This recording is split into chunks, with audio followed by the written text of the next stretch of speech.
I sit here in my living room, staring at an empty picture frame on the mantel. 3 months ago, that frame held my wedding photo with Sarah, my wife of 8 years. We had what looked like the perfect suburban life in Phoenix. 2 cars in the driveway, weekend barbecues, the whole package. But 6 months ago, things changed. Sarah started working late. New perfume appeared. Phone calls became secretive. I trusted her completely, dismissed every red flag. That frame is empty now for a reason I am about to explain. I thought I knew what betrayal felt like. I was wrong. Before I tell you how everything fell apart, I need to know something. Where are you watching this from? Drop your city or country in the comments below. And if you have ever felt that gut punch of betrayal, hit that like button. Subscribe if you want to hear how this story ends, because trust me, karma was just the appetizer. What I served as the main course, that is the part she never saw coming. Sarah and I met 9 years ago at a coffee shop in Tempe. I was a project manager for a construction company. She was a marketing coordinator. Our connection was instant. Genuine laughter, shared love of hiking and Sedona, conversations that stretched for hours. We just fit. Our wedding was small, but meaningful, held at a vineyard outside Scottsdale. For 8 years, we built what I thought was an unshakable foundation. 3-bedroom house in Chandler, a golden retriever named Cooper, routines that felt like comfort instead of monotony. Thursday nights were our date nights. Sunday mornings meant the farmer's market, wandering through stalls of fresh produce and handmade jewelry. Sarah worked at a digital marketing agency, steady job with decent pay. I worked long hours managing commercial construction projects, but I always made time for her. We had the normal disagreements every couple has. Finances occasionally stressed us. Her mother drove me crazy during holidays. But nothing serious. Nothing that threatened us. Our friends called us couple goals. They envied what we had. And honestly, I felt lucky every single day. I was already planning a surprise trip to Italy for our 10th anniversary, researching vineyards in Tuscany, imagining her face when I revealed the tickets. I felt secure in us. Completely, foolishly secure.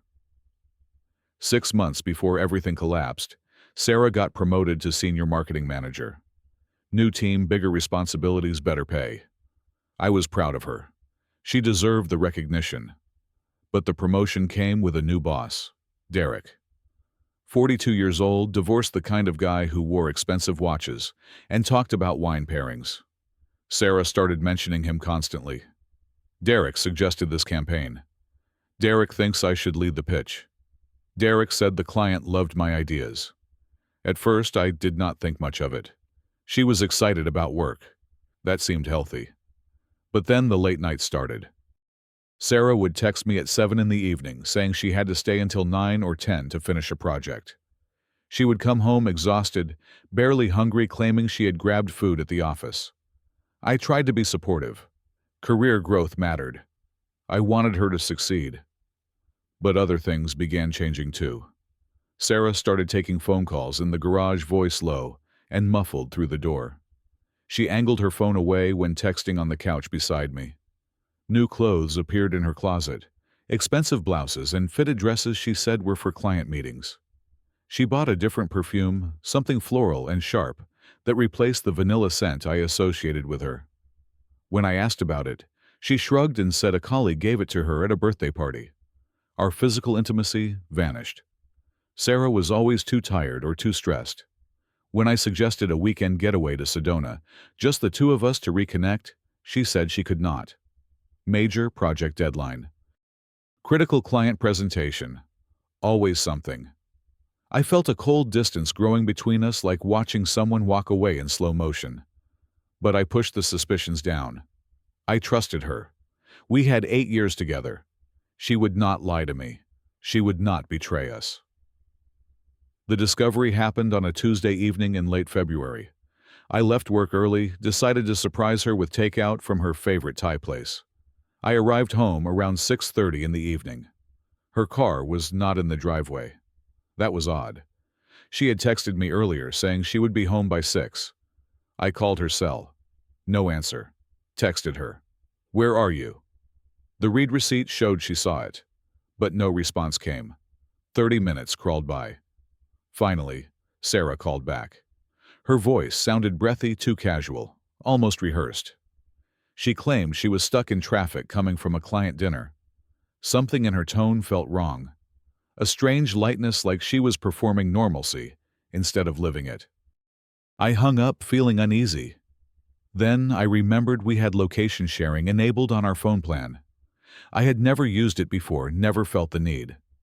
But that night, something made me open the app. I pulled up her location on my laptop. She was not on any highway.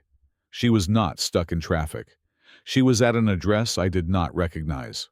I typed it into Google Maps. Upscale apartment complex in Scottsdale, 20 minutes from our house. My stomach dropped. My hands started shaking so badly, I could barely hold my phone. I grabbed my keys and drove there, operating on pure instinct and dread. I found her silver Honda Accord, parked in the visitor lot, space number 34. I parked across the street, engine off, windows down, heart hammering so hard, I thought it might crack my ribs. I waited. 45 minutes felt like 45 hours. Then, at 8:15 in the evening, I saw her. Sarah walked out of the building laughing. She was not alone. A man walked beside her, hand resting on her lower back with an ease that spoke of familiarity, of intimacy. Derek, her boss. I recognized him from the photo on her company website. They stopped at her car. Derek leaned in and kissed her. Not a friendly peck. A full, deep, intimate kiss. Sarah laughed at something he said, touched his chest, completely comfortable, completely at home in his arms. I watched her drive away. Derek went back inside. I sat in my car for another hour, unable to move, unable to think. I felt like the ground had disappeared beneath me. Every Thursday, she canceled our date night for work. Every Sunday morning, she claimed errands. Every late night at the office. All lies. All him. When I finally drove home, Sarah was already there, moving around the kitchen like nothing had happened. She asked if I wanted dinner. I could not speak. I walked past her to the bedroom and locked the door. That night, I did not sleep. I stared at the ceiling, replaying every lie, every excuse, every moment I dismissed my instincts, because I trusted her, because I loved her, because I thought we were solid. The next morning, Wednesday, I woke up with absolute clarity. No more confusion. No more second guessing. I knew what I had to do. Sarah was in the kitchen making coffee, humming softly, acting like everything was normal. I walked in and placed my phone on the counter. I pulled up the location history from the night before. Then I looked at her and said, "Want to explain why you were at Derek's apartment last night?" Her face went white. The coffee mug slipped from her hand and shattered on the floor. She stared at the broken ceramic, then at me, mouth opening and closing without sound. Finally, she tried to lie. I was not there. That is a mistake. The app must be wrong. I cut her off immediately. I saw you. I drove there. I watched him kiss you. The silence that followed felt suffocating. Then Sarah started crying. Not apologetic tears. Panicked tears. Caught tears. She cycled through excuses so fast I could barely keep track. It is not what it looks like. It only happened a few times. I was confused. The promotion stressed me out. Derek pursued me. I did not mean for it to happen. Each excuse sounded weaker than the last, hollow justifications for deliberate choices. I stayed calm. Ice cold. I asked one question. How long? Sarah hesitated. 4 months, she whispered. 4 months. 120 days of calculated deception. 4 months of Thursday date nights, canceled for work, that was actually him. 4 months of Sunday mornings when she claimed she needed to run errands, but was meeting him instead. 4 months of our money spent on her affair. 4 months of sleeping beside me while building a life with someone else. I asked if she loved him. She could not answer. She just kept crying. I told her to pack a bag and leave. She protested immediately. We can work through this. Couples therapy. I made a mistake. I still love you. I refused. "You made your choice 4 months ago," I said. "Get out." She left that morning, drove to her sister Amanda's house. I realized later that Amanda probably knew. Sarah needed someone to cover for her lies, someone to confirm fake plans. The betrayal multiplied. I took the rest of the week off work, told my boss it was a family emergency. On Thursday, I contacted a divorce attorney. I started paperwork immediately. Arizona is a no-fault divorce state, but I wanted documentation of the affair. Everything that could help me walk away clean. I accessed our shared laptop that evening, the one we both used for personal stuff. I found email chains between Sarah and Derek going back 5 months. Longer than she admitted. The emails were explicit. Photos she sent him. Messages about how much she missed him. Plans for business trips that were really hotel stays. I felt sick reading them, but I forced myself to continue. One email cut deeper than the others. Sarah told Derek she was planning to ask for a divorce after our 10th anniversary. She wanted to wait to avoid ruining the milestone. She was going to use our anniversary, a celebration of our marriage, as cover to end it. The calculation in that statement made me realize I never really knew her at all. I also discovered financial infidelity buried in our credit card statements. Sarah had been using our joint card for the affair. Dinners at expensive restaurants, gifts for him. Lingerie I never saw her wear. Hotel rooms during supposed work conferences. I added up the charges. $4,700 over 4 months. She spent our money on him. I screenshot everything, forwarded it all to my attorney, then called my parents in Ohio. My dad answered. I explained the situation as calmly as I could. He was furious. My mom cried in the background. They offered to fly out immediately. I told them I needed to handle this alone, but I appreciated them. I called a few close friends next. Sarah had apparently already started telling people we were taking a break. I set the record straight. She cheated. I was divorcing her. No reconciliation. No working it out. 2 weeks after Sarah moved out, I heard through mutual friends what happened at her workplace. Derek's ex-wife found out about his relationship with Sarah. They had been divorced for 2 years, but she still had connections in his professional circle. She was friends with the wife of the CEO at the marketing agency, where Sarah and Derek both worked. Small world in Phoenix. The ex-wife mentioned it to the CEO's wife during a dinner party. The CEO's wife told her husband. The CEO called an HR investigation. Derek, as Sarah's direct supervisor, had violated company policy about workplace relationships and the power dynamics they created. The investigation dug deeper. They discovered Derek had a pattern. He had affairs with 2 other subordinates over the past 3 years. The company fired him immediately to avoid liability. 0 severance. Reputation destroyed. Derek blamed Sarah for the investigation, called her not worth the trouble, and ended the relationship. Sarah was not fired, but she was demoted. She lost her senior title and the pay increase that came with it. She was moved to a different team, isolated from her former colleagues. Everyone at the company knew why. Her professional reputation took a massive hit. A former colleague of Sarah's reached out to me, someone who always liked me, thought I deserved to know what happened. I listened to the whole story and felt absolutely nothing. No satisfaction, no vindication, just a hollow emptiness. Sarah tried texting me after Derek dumped her. Long messages apologizing, claiming Derek manipulated her, begging for another chance. She said losing him made her realize what she threw away. That I was the one she really loved. That Derek was a mistake. I blocked her number without responding. She did not get to use me as a backup plan after her affair imploded. It was late March, 1 month since I discovered the affair. The divorce was proceeding smoothly. My attorney said it would be finalized in 60 to 90 days. We were splitting assets down the middle. The house would be sold, proceeds divided evenly. Minimal alimony since we had no children, and similar earning capacities. Everything was clinical, transactional, exactly how it needed to be. I was functioning, going to work, working out at the gym, seeing friends. But I felt hollowed out, like someone had scooped out my insides and left only the shell. One Saturday morning, I was sorting through paperwork in my home office when I found something interesting: documents about a contract bid.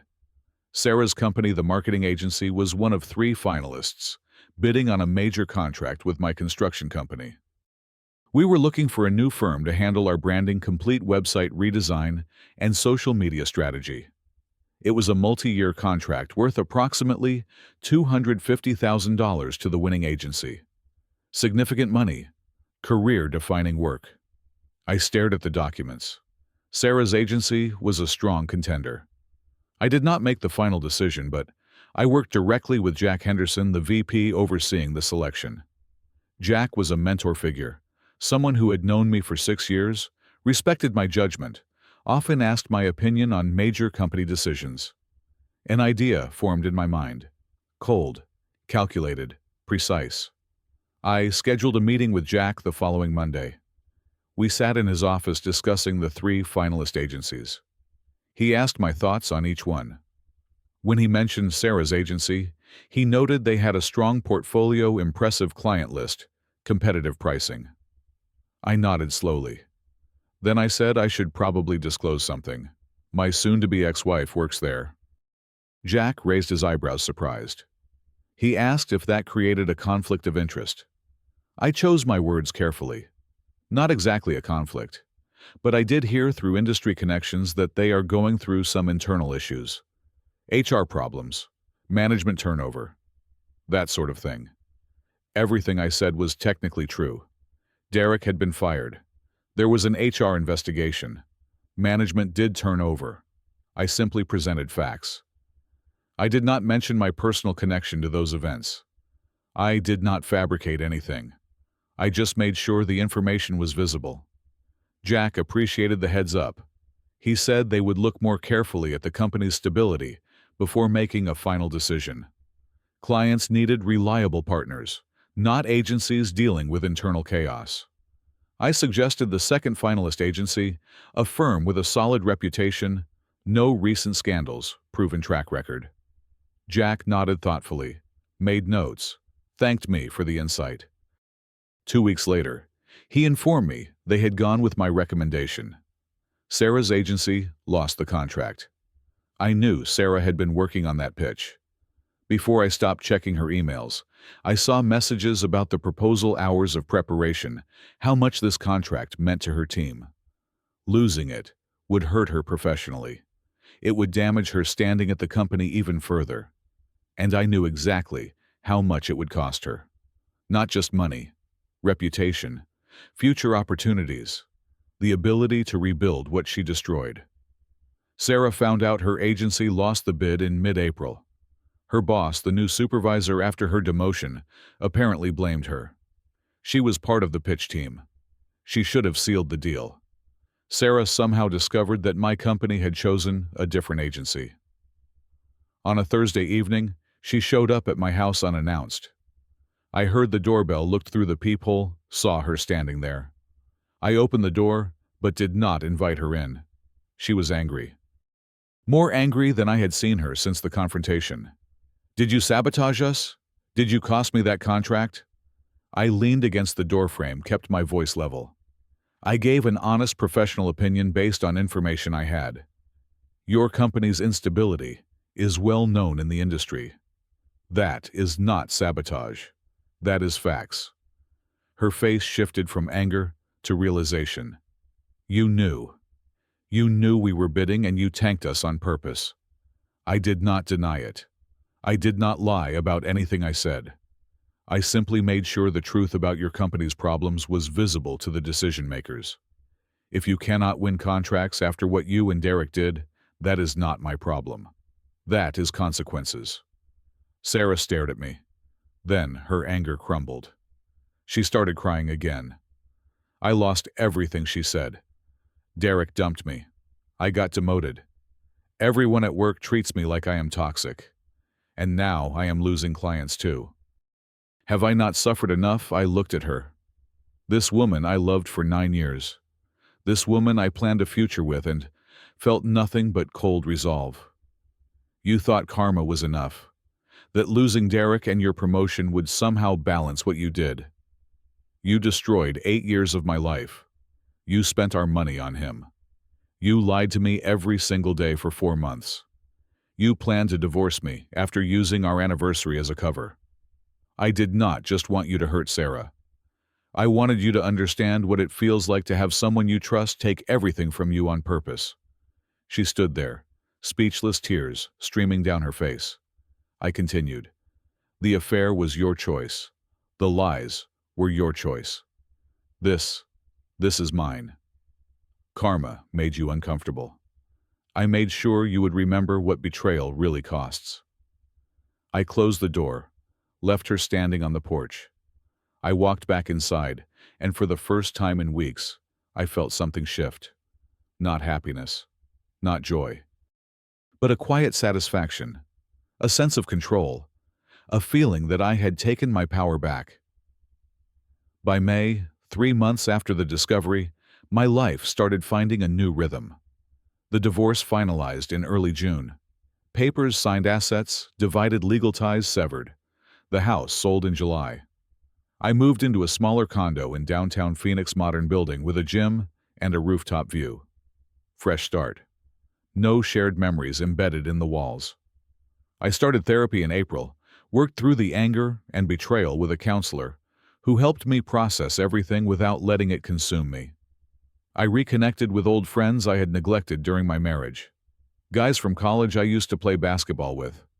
Co-workers I never spent time with outside the office. I joined a recreational basketball league, played pickup games on Tuesday and Thursday nights. I met new people who knew nothing about Sarah, who saw me as just Bennett, not Bennett, the guy whose wife cheated. That anonymity felt freeing. I started hiking again, solo trips to Camelback Mountain and McDowell Sonoran Preserve. Early morning climbs where the only sounds were my breathing and boots on rock. Cooper, my golden retriever, adjusted well to the new place. He seemed happier, honestly. More walks, more attention, less tension in the air. Work became a refuge. I threw myself into projects, led a major commercial development that came in under budget and ahead of schedule. In August, I got promoted to senior project manager. Bigger salary, bigger responsibility recognition. I earned through hard work instead of manipulation. Slowly, painfully, the weight on my chest lifted. Not completely.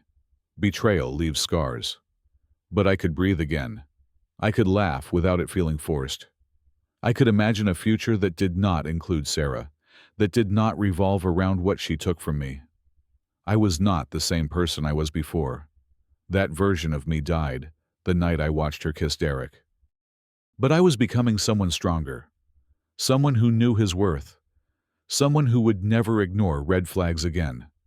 In September, 6 months after the discovery, I ran into Sarah at a coffee shop in Tempe.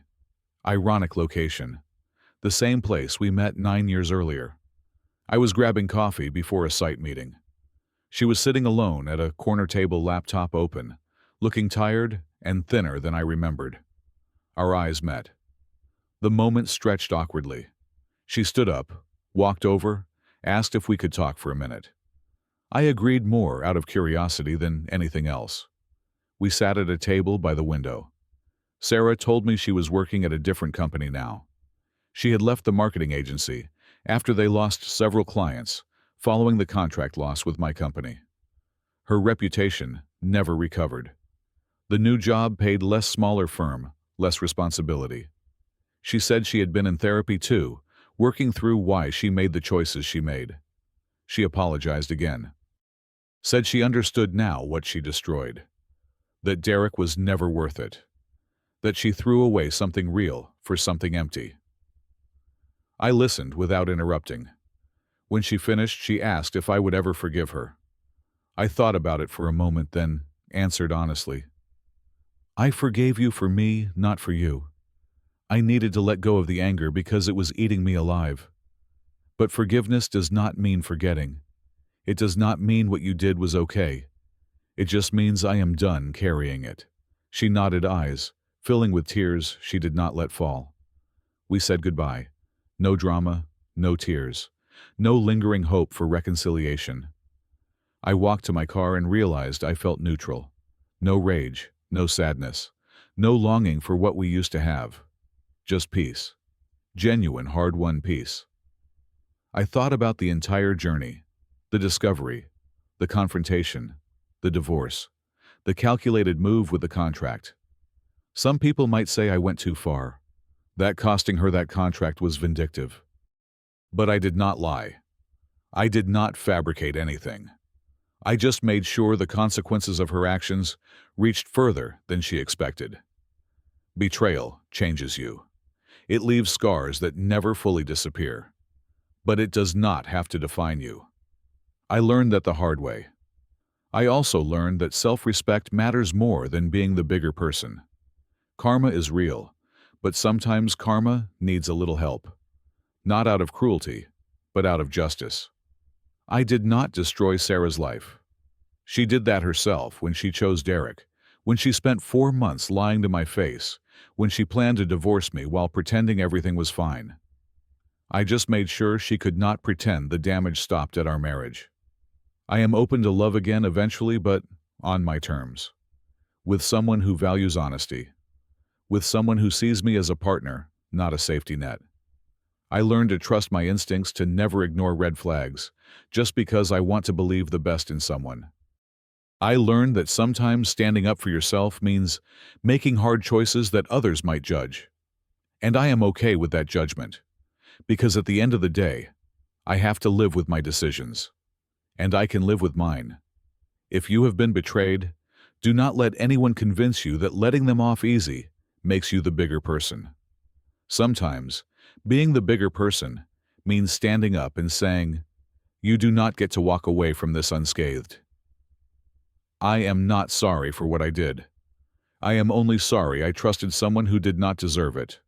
But I learned, and I grew, and I am finally free. So that is my story. The affair, the discovery, the divorce, and yes, what I did after. I know some of you might think I crossed a line.